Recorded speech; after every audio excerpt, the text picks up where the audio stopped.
ማምናለሁ ትላለህ አይደል?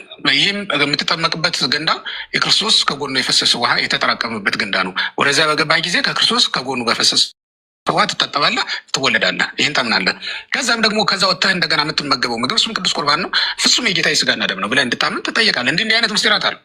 ከዛ በኋላ እየተማርከ ስትሄድ ወይም እየኖርክ ስትሄድ ግን ቤተሰብ ስትሆን የምትማራቸው ደግሞ ትምህርቶች አሉ። እሱም ገድል ነው። ገድላትን የምትማርበት ወይም ቤተክርስቲያን ራሷ የምትጽፍበት ዋና ዓላማ የክርስቶስ ሕይወት በቅዱሳን ላይ እንዴት እንደተገለጠ ለማሳየት ነው። አሁን እውነት ለመናገር ምንድነው የፀሐይ ብርሃን መሬት ላይ ያርፋል። ሙቀቷም እንደዛው መሬት ላይ ባረፈ ጊዜ ምድሩ ይሞቅና ምን ይሆናል ማለት ነው? ሙቀቱ ወደ ምድሪቱን እንድትሞቅ ሊያደርጋት ይችላል። አለበለዚያ ደግሞ አየሩ ብቻ እንዲህ አይነት ነገሮች እንዳሉ ሁሉ እያንዳንዱ ነገር የፀሐይን ሙቀት የፀሐይን ብርሃን ተቀብሎ ሙቀቱን ብርሃኑን በሚያስተጋባበት ጊዜ ምድር ምን ትሆናለች ማለት ነው? ከፀሐዩ የተነሳ ብርሃን ሙቀት ያላት ልትሆን ትችላለች። የቅዱሳንም ገድል ልክ እንደዚያ የክርስቶስ ብርሃን አርፎባቸዋል እና የክርስቶስ ኃይል በእነሱ ላይ ተገልጧልና ገድላቸው ላይ የምትመለከተው የክርስቶስ የዕለት አርብ ስራው ሆኖ ታገኘዋለህ። እንደውም ገድላትን ከልደት ጀምረን መንጽፈው ለምን መሰለህ? ወንጌልም ሲጻፍ ከልደተ ክርስቶስ ጋር የወንጌል አይነት ዘውግ ነው ያላቸው፣ አጻጻፍ ነው ያላቸው ማለት ነው። በመካከል ላይ ግን የማንቀበላቸው ታሪኮች ቢኖሩ አንቀበልም ብንል አንገደድም። ምክንያቱም ከወንጌል አንጻር ሲሶ ሰምተዋል። ሰምቼዋለሁ። ጋዲ ሰምቼዋለሁ። ይህን ፓርት በደንብ ስሙት። እንደው ዝም ብሎ ከቤተክርስቲያን ትምህርት ጋር የማይገናኝ ነገር ተቀምጦ ግዴታ ተቀበል የሚባል ነገር የለም። ስሙት። መንጽፈው ለምን መሰለህ? ወንጌልም ሲጻፍ ከልደተ ክርስቶስ አርቢታ የወንጌል አይነት ዘውግ ነው ያላቸው፣ አጻጻፍ ነው ያላቸው ማለት ነው። በመካከል ላይ ግን የማንቀበላቸው ታሪኮች ቢኖሩ አንቀበልም ብንል አንገደድም። ምክንያቱም ከወንጌል አንጻር ከቅዱሳን ባህሪ አንጻር የማይስማሙ ታሪኮች ሊኖሩ ይችላሉ። አንቀበልም የምንልበት ጊዜ ላይ ግን የቤተክርስቲያን ስልጣኑ የቤተክርስቲያን ምናልባት ከዚያ አንድ ገጽ ከገድሉ መካከል ወይ አንድ ገጽ አይደለም አንድ ቃል ነቅለ ለማውጣት ስልጣኑ የቤተክርስቲያን ነው፣ መብቱ የሷ ስለሆነ ማለት ነው። አሁን ላይ ባለው እኔ እውነት ለመናገር ስልጣኑ የቤተክርስቲያን ብቻ ነው ብዬ ለማመን ይከብደኛል። ምክንያቱም ያሳትመው ልዩ አካል ነው። በማዕከል ደረጃም የተጠኑ አይደሉም፣ የታወቁ አይደሉም ገድላትና ድርሳናት የሚባሉት። በማዕከል ደረጃ ማለት በሲኖዶስ መዋቅራዊ በሆነ ደረጃ የኢትዮጵያ ቤተክርስቲያን ስንት ገድል አለኝ፣ ይህን ያህል ገድል አለኝ፣ ይህን ያህል ድርሳን አለኝ ብላ በቁጥር ልክታ ያሳወቀችን አይደለችም። በየአካባቢው እንደውም በስንክሳርም የማይታወቁ ወይም ማዕከላዊ በሆነ ደረጃ ጽላት ተቀርጾላቸውም ደግሞ አንዳንድ ቦታ ላይ ብቻ በተጋደሉ በስፍራ ላይ ብቻ ገድልም ታቦትም ያላቸው ቅዱሳን ሊኖሩ ይችላል። ከዚያ ውጭ የማይታወቁ ቅዱሳን እንዳሉን ምንም ጥርጥር የለውም ይኖራል። እንደዛ በሆነበት ሁኔታ ላይ አሁን በተለይ የህትመት ላይ የደረሱ ገድላትን ማንም ስለሚያሳትማቸው የብራናም ላይ ያሉ ቢሆኑ ግልበጣው ላይ የተለያየ ሰው ነው የሚገለብጠው።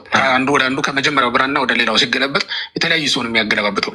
ሲገለብጥ ምናልባት ጸሐፊ ያስገባው ነገር ቢኖር ተብሎ ይጠናል።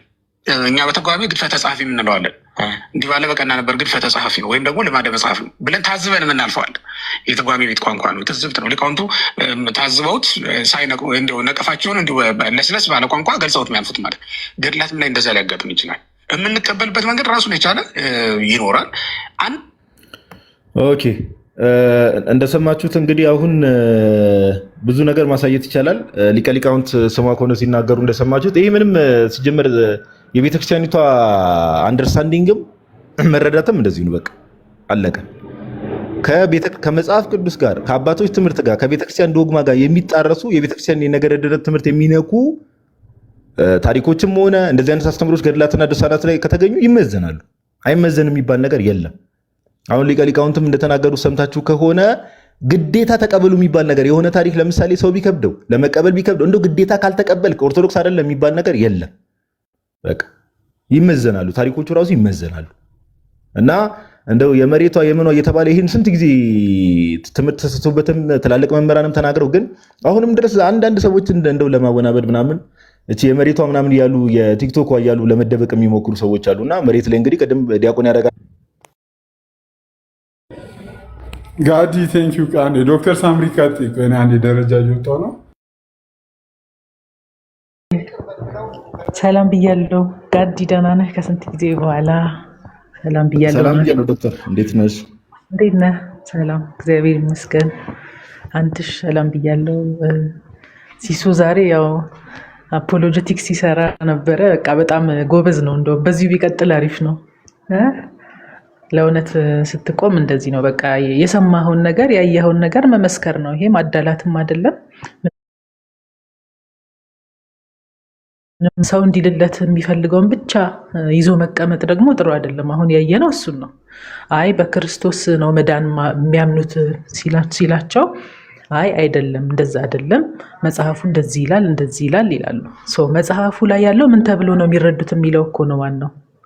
መጽሐፍ ላይ አለ። እሺ መጽሐፍ ላይ እግዚአብሔር እኮ ተጸጸተ የሚል አለ። ስለዚህ እግዚአብሔር ተጸጻች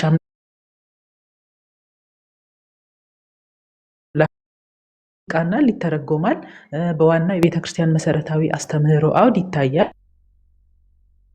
ይህንን ነው ቤተክርስቲያን የምታስተምረው። ዲያቆን ያረጋል አበጋዝም በመጽሐፋቸው ላይ ተናግረዋል። ቃል ኪዳን በነገረ ድነት የሚል መጽሐፍ አላቸው። ቤተክርስቲያን ቋሚ ትምህርት አላት፣ ቋሚ የመዳን ትምህርት አላት። ሰው እንዴት ነው የሚድነው? በክርስቶስ ኢየሱስ በኩል። ማዳን የማን ነው? የሥላሴ ማዳን በክርስቶስ ኢየሱስ በኩል ወደ ሰው ልጆች መጥቷል። ስለዚህ ያንን ደግሞ ክርስቶስ ኢየሱስን በማመን በጥምቀት ሚስጥራትን በመፈጸም መልካም ስራን በመስራት ነው የሰው ልጅ መዳን የሚፈጸመው። ከዚህ ውጭ ያለው ነገር እግዚአብሔር ባወቀ፣ እግዚአብሔር ምሕረቱ ወደር የሌለው ወሰን የሌለው ስለሆነ ሰዎችን ለመማር ምክንያት የሚፈልግ ስለሆነ እግዚአብሔር የሚምርበት ምክንያት አድርጎ ቃል ኪዳኖች ሊሰሩ ይችላሉ። ለማን በሚለው ግን አይታወቅም። ይሄ ቃል ኪዳን ለማን ነው የሚሰራው? አይታወቅም። የሚታወቅ ቢሆን ለሁሉም የሚሰራ ቢሆንማ እንደ መርህ ለመዳን ምን ያስፈልጋል ሲባል ኦርቶዶክሳዊ መዳን ትምህርት ሲባል ቃል ኪዳን ተብሎ ይዘረዘር ነበር። እንደዛ ግን አይደለም። ኦርቶዶክሳዊ ነገረ ድነት ላይ ሰው ለመዳን ምን ያስፈልጋል ሲባል የሚዘረዘረው ምንድን ነው? ማመን፣ በኦርቶዶክሳዊ አስተምሮ ማመን፣ መጠመቅ፣ ቅዱስ ቁርባን መቀበል፣ መልካም ስራን መስራት ወይም ድነትን መፈጸም። ይሄ ነው የሚያስፈልገው። በመርህ ደረጃ በአስተምህሮ ደረጃ ሃይማኖት ብለን የምናምነው ይሄንን ነው። ከዛ ውጭ ያለውን ቅድም እንዳልኩት ነው። እግዚአብሔር ባወቀ ምሕረቱ ወሰን ስለሌለው እኛን መማር ስለሚፈልግ ስለ ቅዱሳን አምባሳደሮቹ ሲል ሊምረን ይችላል። በጸሎታቸው በምልጃቸው ማለት ነው። ያው ቃል ኪዳን ሲባል ከዛ የሚነጠል ስላልሆነ ማለት ነው። ነገር ግን ያው አንዳንድ ጊዜ ሁሉን ነገር ማጋጨት ደግሞ የሚወዱ ሰዎችም ስላሉ ይሄንን ነገር እንደ ዋና ነገር ይዘው መጽሐፉ ላይ እኮ እንደዚህ ይላል፣ ስለዚህ በክርስቶስ ብቻ መዳን ብለው አያምኑም።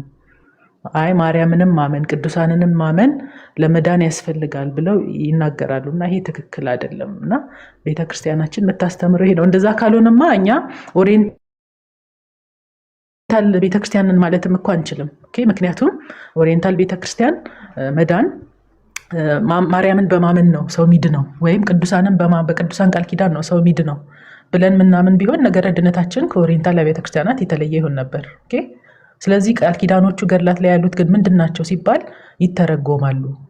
አንደኛ አጻጻፋቸው ቅኔያዊ ግነታዊ ዘዴን ይጠቀማሉ።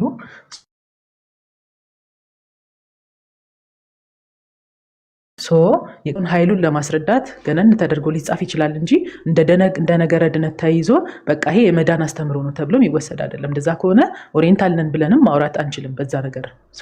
ይህንን ራሱ ማስተዋል ያስፈልጋል ነው። ቀጥሉ። አመሰግናለሁ። ሲሶ እግዚአብሔር ይስጥልን ለማለት ነው። እንትን የምትለዋን መጽሐፍ ግን ዶክተር ቅድስት ማርያም አሁንም ትገኛለች እንዴ? የዲያቆን ያረጋል መጽሐፍ አለኝ ወይ ቴሌግራም ላይ እንትልክላለሁ። ፒዲኤፉን ያለኝ ፒዲኤፍ አለሽ? ቴሌግራሞች ላይ አግኝቼው ነው። ቴሌግራሞች ላይ አግኝቼው ነው። እኔም በቃ እስቲ ቆይ ጽፍልሻለሁ። በቃ ቴሌግራም ላይ ድሮፕ ታደርጊልኛለሽ። በፊት ነበረኝ፣ የት እንዳጣሁት መጽሐፉ ራሱ ነበረኝ፣ ጠፋብኝ። የት እንዳጣሁት ራሱ እኔ ያለኝ መጽሐፉ ጋር እሰጥሃለሁ። ሃርድ ኮፒው ሃርድ ኮፒ አለኝ።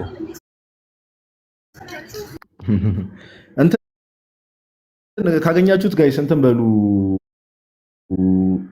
የቅዱሳን ቃል ኪዳን በነገረ ድነት የሚል የዲያቆን ያረጋል አበጋዝ አለ እና ኦርቶዶክሳዊ መረዳት እንዴት ነው ቃል ኪዳንስ እንዴት ነው የምንረዳው የሚለውን በጣም ጥሩ መረዳት ይሰጣቸዋል። አንዳንድ ሰዎች እሱን መጽሐፍ ብታነቡት መልካም ነው። ከተቻለ እንደውም ቆይ አንተ ሃርድ ኮፒውን እንትን የምትል ከሆነ መጽሐፉን በደንብ ላይቭ ላይ እንሄድበታለን በደንብ አለ አይደል?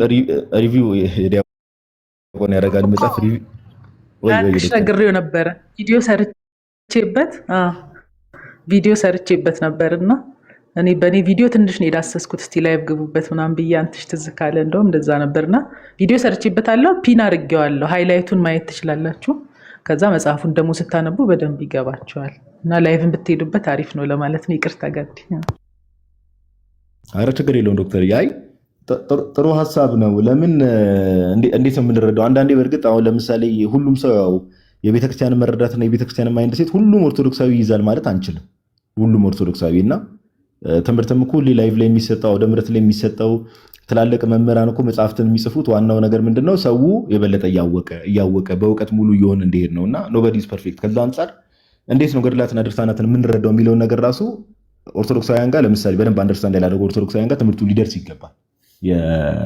እና እሱ ነገር ላይ በደንብ እንትን እንላለን። ባይሆን አንድ ያሳቀኝ ነገር እነ ናቱ ይቀጥላሉ። ግን ማነው ሳሚ ገብቶ ነበር እዛ ሲስ የነበረበት ቤት እና እኛ የወጣንባት ነው ይላል። ሳሚ እኮ በ15 ዓመት አይደል የወጣው? ቆይ ከዚህ በፊት እኔ እኮ የ15 ዓመት ብልሃቴና እያለ ወጥተህ ምንም እኮ የቤተክርስቲያኒቷንም ትምህርት እኮ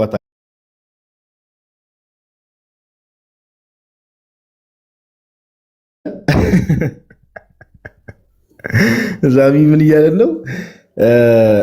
ነገረ ድነትን ከነገረ ጥምቀትና ከነገረ ቁርባን ወይ ደግሞ ከሚስጥረ ጥምቀትና ከሚስጥረ ቁርባን ድነትን የኦርቶዶክሳውያን አስተምሮ ማለት ነው። እንደዚህ ነጥለን የምናይ ወንጌል አማኞች አለ። ያው ማጆሪቲው ማን ነው? ፔንቴኮስታሎች ወይ ደግሞ ሚስጥራት ለድነት አስፈላጊ ናቸው ብለው የማያምኑትን ትምህርታችንን ዞር ብለን መመልከት አለብን ማለት ከጀመርኩ 3 ዓመት ሆኖኛል ይላል። ኧረ ሳሚ አንሸካከል። ስለዚህ ቲክቶክ ላይ ነበር ነው ኮኛ እንዴ? አንደኛ አንተም ጴንጤ ነህ። አንተ አሁን ስቲል ሁላ ህብረት የምታደርግበት እንትን የጴንጤኮስታል ዲኖሚኔሽን ውስጥ ነው ህብረት የምታደርገው። የምትሄድበት ቸርች አምልኮ የምትፈጽበት ቸርች ሁላ ሚስጥራት ለድነት ናቸው የሚባል ትምህርት ሽታውም የለም ሽታው። አንተም ደግሞ እስከ ቅርብ ጊዜ ድረስ ሚስጥራት ራሱ ለድነት ናቸው የሚል እምነት የለህም ነበር። የለህም። 3 ዓመት ሆነኝ ብሎ ይሰክሰናል። ኧረ እኛ እኮ ባይዘው ነገሮችን እያየን ዝም ስለምንል ነው እንጂ ተው፣ እያንዳንዱ ነገር ብናወራማ ብዙ እናወራለን። ሪሊ ነገረ ድነት ከጥምቀትና ከቅዱስ ቁርባኑ ተነጥሎ ይታያሉ የሚለውን ምን ያህል መጽሐፍ ቅዱሳዊ ስነ መለኮቱ ይደግፈዋል፣ ምን ያህል ታሪካዊ ስነ መለኮቱ ይደግፈዋል የሚለውን በደንብ መፈተሽ ያለብን ይመስለኛል። የተወሰነ ግልብ የሆነ ስነ መለኮታዊ አቋም ነው የሚታየው ብዙ የፔንቴኮስታሉ ጋራ እና ፔንቴኮስታልም ያልሆነው ሌላ የወንጌል አማኙ ጋር ማለት ነው። እና ሳክራመንታል የሆን የወንጌል አማኞች ከታሪካዊ ስነ መለኮትም አንጻር እንደገና ከመጽሐፍ ቅዱሳዊ ስነ መለኮት አንጻር በደንብ መፈተሽ አለብን ብዬ አስባለሁ። እና እንዲያው ይሄ ከቲክቶክም እንትን ያለፈ የወንጌል አማኝ ቤተክርስቲያን መሪዎች ይህንን ማሰብ መጀመር አለባቸው ብዬ አስባለሁ። እና ጥሪ ያቀረበ ነው ባይዘው የወንጌል አማኞች እንግዲህ የጴንጤኮስታል ቸርች መሪዎች ይህን ማሰብ አለባቸው። ነገረ ድነት እንደው ከድነት ለምሳሌ ሰው ከጥምቀትና ከቅዱስ ቁርባን ውጭ ይድናል ብለው የሚያምኑ እንደዚህ አይነት ትምህርት የሚያስተምሩ ሰዎች ነገረ ድነታቸው ማሰብ አለባቸው እያለ ነው ወንድማችን ሳሚ። ስነ መለኮታችንን ብንፈትሸው የሚል ጥሪ ማቅረብ እፈልጋለሁ። እና እንዲያው ይህን ነገር ለረጅም ጊዜ ውስጥ ያስቀምጨው ግን በግልጽ ምን ነው ሲሱ ካሮሮ ከታች አሉን አየሁ ሴጣን ይግለብ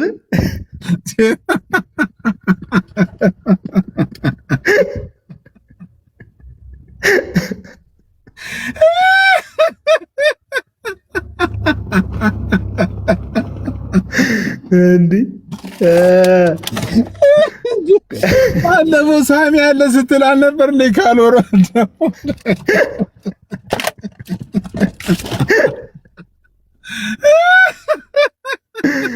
እንዴ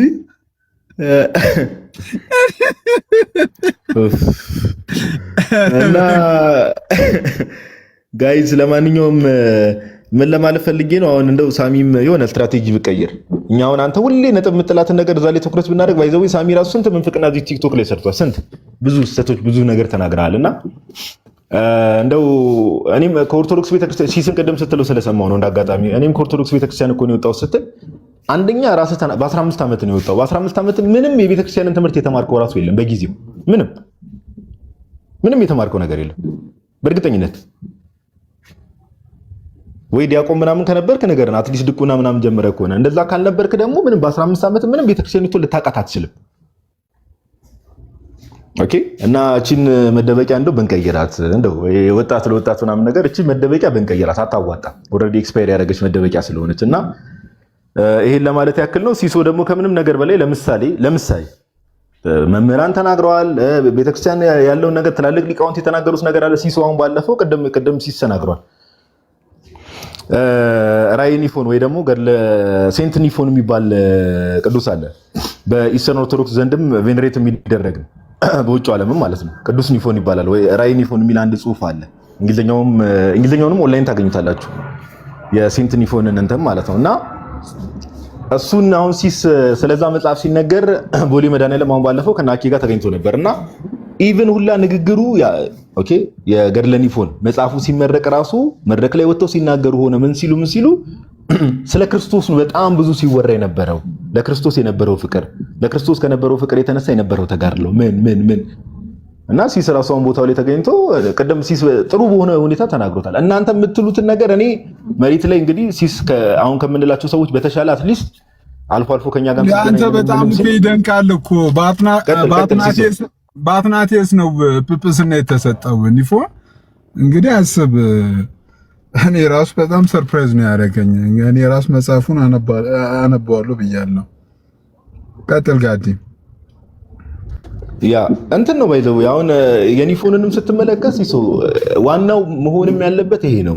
ኦኬ አሁን የራዕየ ኒፎንንም ስትመለከት ለምሳሌ እሱን ተጋድሎን ስትመለከት አጻጻፉ ራሱ ምንድነው ከተባለ ሰዎችን ወደ ንስሐ ለመጥራት ነው። ካለንበት ኃጢአታዊ ልምምድ ኦኬ የክርስቶስ መምጫው ጊዜ እንደደረሰ ሰዎች በንስሐ መመለስ እንዳለባቸው እና እግዚአብሔር ደግሞ በሱ ሕይወት ውስጥ ምን እንመለከታለን ከተባለ ለምሳሌ ሲስቀድም እንዳልከው እግዚአብሔር አምላክ ጌታችን ኢየሱስ ክርስቶስ ለወደዱት በቃ ስለርሱ ብለው ዓለምን ለናቁ ለወደዱ ከልብ እግዚአብሔር መውደድ አለ አይደለ?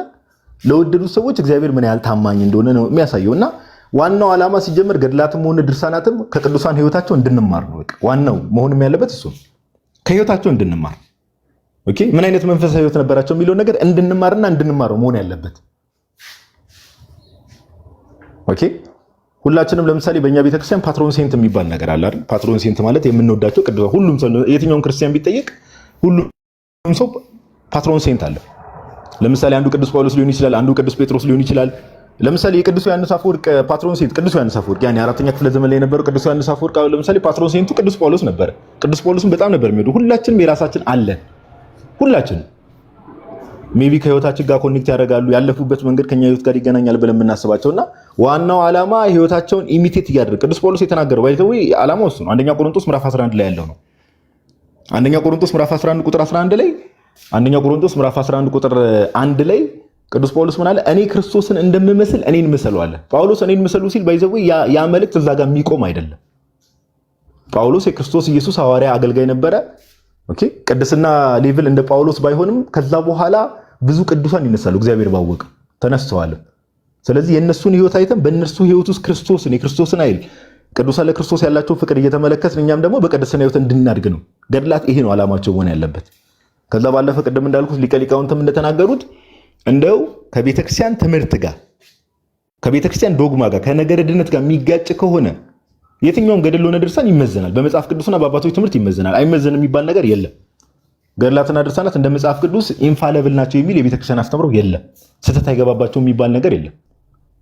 ወጪ ስህተት ይገባባቸዋል። ቀደም ሊቀ ሊቃውንትም ተናግረዋል። ማዕከል አለ ለምሳሌ ሴንተር የሆነ ማዕከል ነገር የለም። ቤተክርስቲያን እነዚህ ገድላትና ድርሳናቶች የኔ ናቸው ብላ ዘርዝራ አላስቀመጠችም። አንደኛ ገድላትና ድርሳናት ላይ ጥናት የሚያደርግ የሆነ በቅዱስ ሲኖዶስ የተዋቀረ የሆነ ራሱን የቻለ ግሩፕ ዌል ኦርጋናይዝድ የሆነ ነገር የለም። ሲተረጎም ለምሳሌ ከኦሪጂናሉ ብራና ሲተረጎም የትርጉም ስህተት ጸሐፊዎች የሚያስገቧቸው ስህተቶች አሉ። ኦኬ ከዛ ባለፈ ደግሞ በቤተክርስቲያን ስም ደግሞ የራሳቸውን ቢዝነስ ወዳቸውን ለመሙላት ደግሞ ዝም ብለው በየቦታው ብድግ እያሉ የሚቸበችቡ በየቦታው ብድግ እያሉ ዝም ብለው ፊት ለፊት ለገድለ እንትን ይሉና ውስጥ ላይ የሆነ አርቲ ቡርቲውን ያልሆነ ነገር ይከቱና ከዛ በኋላ ዝም ብለው ያሳትማሉ። ቁጥጥር ስለሌለ ህትመት ላይ ሊቀ ሊቃውንት ስማ ከሆነ ቀደም እንደተናገሩት ማለት ነው። እና እነዚህ ነገሮችን ሁሉ ኮንሲደሬሽን ውስጥ ይከታል ፋክተር ማድረግ አለብንና ይሄን ነገር ብናስብ መልካም ነው ለማለት ያክል ነው። ሲሶዬ አመሰግናለሁ። ይቅርታ ረጅም ሳስወሰድክ እናቱ መቀጠል ይችላሉ። እግዚአብሔር ያክብርልኝ ሲሶዬ። ጋዲ ቴንኪው ለሰጠን ክላሪፊኬሽን በጣም ቴንኪው እናመሰግናለን። ናቱሻ ሲስ ፓፓ እንዴት ናችሁ? ናቱ የለነት ተወዳጅ ወንድማችን አለን አለን ቃል ታሰማለን። ሁላችሁንም ሰላም ብያለሁ። እንዴት ናችሁ?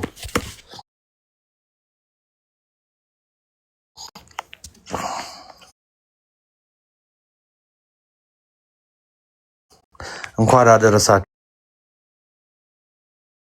ናቱሻ እንኳን አብሮ አደረሰን። እንኳን ደህና መጣ ብሮስኪ። እንዴት ናችሁ?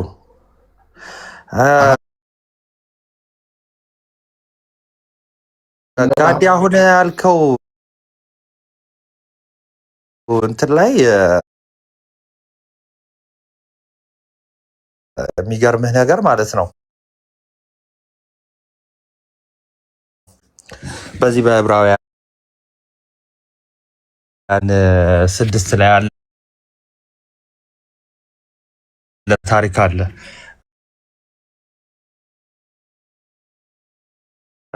መልካሙን የእግዚአብሔርን ቃል ሊመጣ ያለውን የዓለም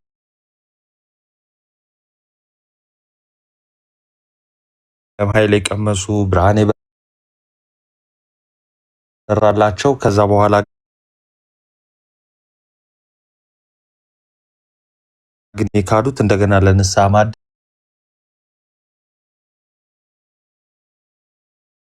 በጣም እነሱን ከባድ ነው ይላል። እንደዚህ አይነት ሰዎች እነማን ናቸው ከተባሉ በቃ እንደነ ሳሚ እዚህ እንደምታያቸው ተሳሳቱ ስትነግሯቸው ወይ ደግሞ ማሻሻል እንዳለባቸው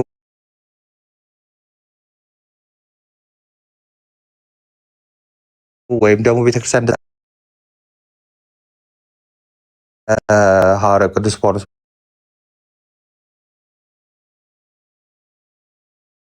በዕብራውያን መልእክቱ የተናገረው እንደዚህ አይነት የሆኑ ሰዎች የካፕሽን ላይ የጻፈው እንግዲህ ተመልከቱ። ይሄ አሁን ያሰማችሁ ነገረ ድህነትን ከምስጢራት አንድ ላይ ምናምን ሲል የነበረው ማለት ነው ኦርቶዶክስ ነበርኩ ሲል ነበር አሉ። እንግዲህ ኦርቶዶክስ እያለ ማርያምን የት ጋ ነው ያመለካት? ለምሳሌ ማለት ነው። እና ምን ብሎ ካፕሽን ላይ ጽፏል? አይ በቃ ማርያምን የምታመልኩ ናችሁ መኑ ምናምን የሚል ጽሁፍ አየው። እና ምንድነው ባጭሩላችሁ የፈለግኩት ስለ ቤተክርስቲያኗ የማያውቁ ድንገት ከወጡ በኋላ ራሳቸውን ፕሮቴስታንት ማዕከል ውስጥ ወይ ደግሞ አዳራሽ ውስጥ ሲያገኙት ኦርቶዶክስ እንደነበሩት እዚህ የሚላችሁ ሰዎች አሉ፣ በነገራችን ላይ ማለት ነው። እና መጥተው አያውቁም፣ ቤተክርስቲያን ረግጠው አያውቁም፣ አስቀድሰው አያውቁም፣ ቆርባ አያውቁም። ግን መቼ ነው ትዝ የሚላቸው? ልክ ጴንጤ ከሆኑ በኋላ ስለ ኦርቶዶክስ መጥፎ ነገር ሲነገራቸው ያልሆነ ውሸት ሲግቷቸው ያኔ ትዝ ይላቸዋል። እኛም ነበርን እኮ የወጣንበት ቤት ነው ይላሉ ማለት ነው። እና እነዚህ አሁን ልባቸውን በዚህ ቃል ብቻ ስለሚያደነድኑ እውነቱን ብትነግሯቸውም የመመለስ እንትናቸው በጣም ጠባብ ነው ማለት ነው። ከመጀመሪያው ማለት ነው። አንድ ተምሬያለሁ የሚል ማስተርስ አለኝ የሚል ዶክትሬት አለኝ የሚል በነገረ መለኮት ወይ ደግሞ በቴዎሎጂው እንግዲህ የእነሱ ነገረ መለኮት ቴዎሎጂ ጋር እኔ ጥያቄ ምልክት ውስጥ የሚገባ ነው።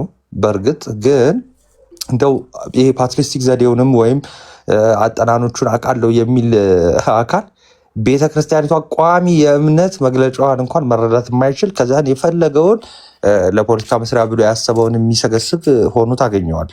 እና ሁሉንም በአጠቃላይ ለመናገር በቤተክርስቲያን መኖር ማለት ክርስቶስን እየመሰሉ ማደግ ማለት ነው። ቤተክርስቲያንን ማወቅ ማለት ነው። ባይዘዌ መማር ማለት ነው። እና ኢቨን ይሄ አሁን የምነግራችሁ ነገር ለእነሱ ግነት ይኖረዋል ወይም ደግሞ የአጻጻፉ ዘዬ ደግሞ ሊለይ ይችላል። ስለዚህ ያንን በቤተክርስቲያን ትውፊት እየተመዘነ ምስጢራትን ተኮር የሆነ መጽሐፍ ቅዱሳዊ የሆነ አረዳድን እንድንይዝ ነው። ያለ ምስጢራት ወደ ክርስቶስ መቅረብ አይቻልም። ያለ ምስጢራት ወደ ድህነት መቅረብ አይቻልም።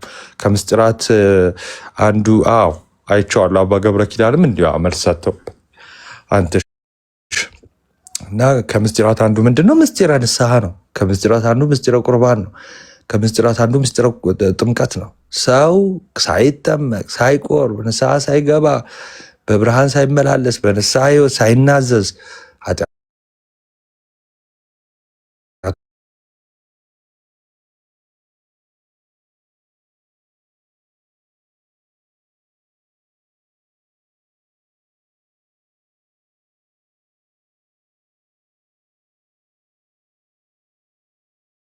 ለንስሐ አባታችን መናገር አለብን። እንደዛማ ከሆነ በየቤታችን በቃ ዝም ብለን እንደዛ ማለት እንችላለን። ያ ምስጢረ ንስሐን የሚያፋልስ ነው። ከቤተክርስቲያን አስተምሮ ጋር ቀጥታ በቃ የሚጋጭ ነው። ስለዚህ ቀጥታ እርስ በርስ ተናዘዙ ነው የተባልነው። አንዳችን ለአንዳችን እንድንናዘዝ ነው። እርስ በርስ ማለት ደግሞ ካህናት አሉ። ካህናት ደግሞ ክርስቶስ የሾማቸው ነው። ኃጢአታቸውን የያዛችሁባቸው ይያዝባቸዋል ያለ ነው። ስለዚህ እዛ መናዘዝ። ስለዚህ እነዚህ ገድላት ወይ ደግሞ የቅዱሳን ቃል ኪዳን የምንላቸው ግን ምንድነው? ወደ ንስሐ እንድንሄድ በጣም ነው የሚያግዙን፣ በጣም ነው እንትን የሚሉን ማለት ነው የሚረዱን። ያንን በቃ ልብ ይለዋል እና እናንተ ሰዎች ቀጥሩ። ቴንኪው። እሺ ናቱዬ ቴንኪው። እግዚአብሔር አክብረ ስለመጣችሁ ክላሪፊኬሽን ስለሰጣችሁ ሁላችሁም አመሰግናለሁ። ያ በዚህ አጋጣሚ ከታች ያላችሁ የወንጌል አማኞች አሉ፣ ኦርቶዶክሳውያን መምህራኖች፣ ከነሱ ጋር ነገረ ድነት ላይ ኤኒታይም ነገረ ድነታቸውን ቻሌንጅ ማድረግ የምትፈልጉ መሞገት የምትፈልጉ መጽሐፍ ቅዱሳዊ አይደለም፣ ከአባቶች ታሪክ አይመዘዝም፣ ቤተክርስቲያን ይህንን የእናንተን የነገረ ድነት ትምህርት አታውቆም የምትሉ ክሌ የምታደርጉ ፕሮቴስታንት ወንድሞች ብዙ ጊዜ ጥሪ እያደረጉላችሁ ነው። ያኑና ሞግቷቸው። ቤት ከፍታችሁ የተለያየ ነገር እንትን ከምትሉ ይኸው ዳር ሬዲ ሁሉ ጊዜ ነው በዚህ ጉዳይ ጥሪ የሚያቀርቡላችሁ።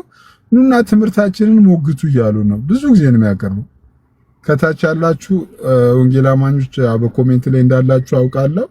አይሄዳችሁ አድርሱ። ይኸው ኑና የእኛን የነገረ ድነት ትምህርት ሞግቱን እያሉ ነው። በአባቶች በቤተ ክርስቲያን ታሪክ በመጽሐፍ ቅዱስ ሞግቱን እያሉ ነው። ይህንን መልእክት አድርሱላቸው።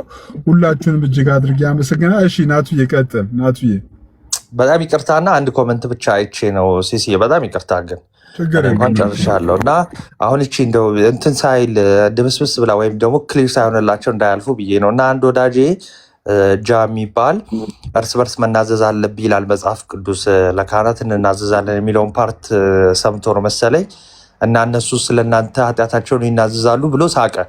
አሁን ይሄ አሁን በጣም ትንሽ እንትን ያስቆጣል መሳቁ፣ ምክንያቱም አማርኛ ለመቻሉ። እርስ በርስ ማለት ለምሳሌ ሰዎች ለሰዎች ማለት ነው። እንዴት ማለት ከሆነ ካህናት ለእኛ አይናዘዙ፣ እኛ ለካህናት እንናዘዛለን። ካህናትስ ለማንም የሚናዘዙት? እርስ በርስ ለካህናቱ። ካህናቱም እርስ በርስ ውስጥ አሉ ባይዘወይ። እሺ ዋናው ፖይንት ስልጣነ ክህነት ላለው መናዘዝ ነው። ስለዚህ ካህናቱም ለካህናት ይናዘዛሉ ማለት ነው። በቃ ይሄንን መረዳት አለብህ እጃ እንጂ ወደ ታች ወደኛ ክህነት ወደ ሌለን ወይም ደግሞ ወደ ምዕመን ወርደው ይናዘዛሉ ማለት አይደለም። እንደዚህ የሚባል የለም። በቤተክርስቲያን ታሪክ ውስጥ ከመጀመሪያው ጀምሮ የለም እንዲህ የሚባል ነገር። ከሆነ ጊዜ በኋላ ጴንጤ የሰራች ትምህርት ነው። እሺ ናቱዬ ቴንኪው። እኔ መልእክቴን ታች ላላችሁ ወንጌል አማኞች አድርሻለሁ። ኑና ሞግቷቸው።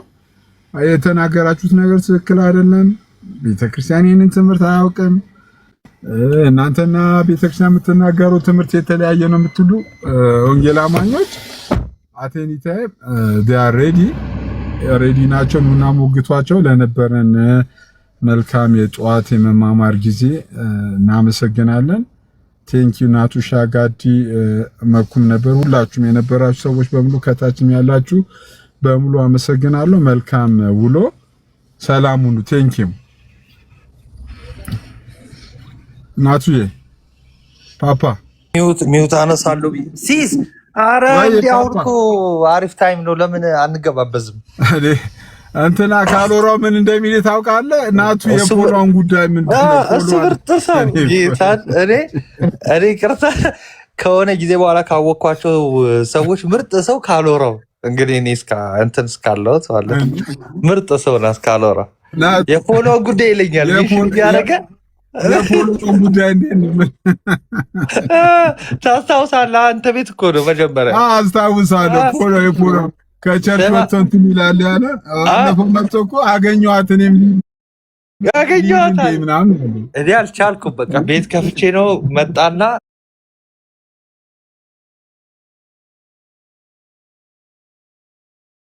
ሜንሽን አድርጎ ከዛን እናቱ አገኘኋት እኮ ያቺን የፖሎን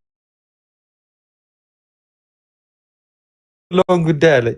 አይመች ካልወራ በቃ ሲስ እደውላለሁ እናቱዬ እደውላለሁ። ጋይስ እሺ ቴንኪው ሁላችሁንም በጣም አመሰግናለሁ።